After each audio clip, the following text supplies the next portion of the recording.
Ẹ kú dédé àsìkò yìí, òní lọ́jọ́ Àlàmísì ọjọ́ 28 oṣù kẹta ọdún 2024. Ẹ gbọ́ àwọn ìròyìn láti inú ìwé ìròyìn The Matrix tó jáde lónìí. Ẹniọlá Abọ́sẹ̀dé Sàlíù lórúkọ mi. Lágbo òṣèlú, ìṣekúpani tó wáyé ní Òkúàmà, Ààrẹ Tinubu, àwọn gómìnà àtàwọn míì ṣe ẹ̀yẹ ìkẹyìn fún àwọn akọni ológun ọ̀hún. Lábẹ́ rẹ̀, Ààrẹ Tinubu fún àwọn ológun tí wọ́n gbẹ̀mí wọn ọ̀hún ní àmì ẹ̀yẹ, ẹ̀bùn ilé àti ètò ẹ̀kọ́ ọ̀fẹ́ fún àwọn ọmọ wọn. Ó pa á láṣẹ fún iléeṣẹ́ ológun láti san gbogbo àjẹmọ́nú àti àwọn owó míì tó tọ́ fún ẹbí àwọn ológun ọ̀hún láàrin 90 ọjọ́. Ikú àwọn ológun náà kò ní lọ lásán, ojú àwọn aṣebi yóò di fífihàn sóde. Ààrẹ Tinubu ṣíṣọ lójú ìgbìmọ̀ alámòjútó ọrọ̀ ajé. Ilé-iṣẹ́ tó ń mójútó ọ̀rọ̀ epo rọ̀bì lórílẹ̀‐èdè yìí ìyẹn NNPC ti ní kò sí ohun tó jọ ọ́ pé àwọn ti mú àdínkù bá owó epo bẹntiró.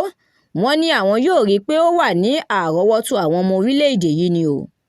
Lórí ọ̀rọ̀ owó oṣù tó kéré jùlọ fún àwọn òṣìṣẹ́, ẹgbẹ́ òṣìṣẹ́ TUC ti sọ fún ìjọba àpapọ̀ láti san owó àjẹmọ́nú ìgbìmọ̀ tó ń mójútó ìwọléjáde owó sínú àpò òṣùwọ̀n kówá wọn.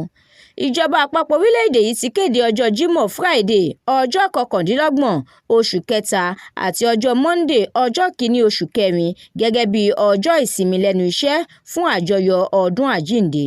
Ẹgbẹ́ òṣèlú Labour tún ti ṣe àtúnyàn Julius Abure gẹ́gẹ́ bí alága ẹgbẹ́ òṣèlú ọ̀hún lẹ́ẹ̀kan sí i. Ìròyìn amúlùúdùn, Idris Okuneye tọ́pọ̀ ènìyàn mọ̀ sí Bobrisky ti rawọ́ ẹ̀bẹ̀ sí iléeṣẹ́ ọlọ́pàá pẹ̀lú bí wọ́n ṣe ránṣẹ́ pé Fẹ́mi Adébáyọ̀. Ìròyìn eré ìdárayá, ikọ̀ Super Eagles orílẹ̀-èdè wa Nàìjíríà ti kó gbogbo àfojúsùn rẹ̀ lórí ife ẹ̀yẹ àgbáyé. Kenneth Omeruo ló sọ bẹ́ẹ̀. Àdúrà mọ́mi Balógun ló ṣòǹgbùfọ̀ ìròyìn yìí. Èmi Ẹniọlá Sàlíù ni mo kà fún yín láti inú ìwé ìròyìn The Matrix tó jáde lónìí. Ẹ darapọ̀ mọ́ wa lójú òpó Facebook, Instagram, YouTube, TikTok àti X fún ìròyìn síwájú sí i. Òní á sàn wá o.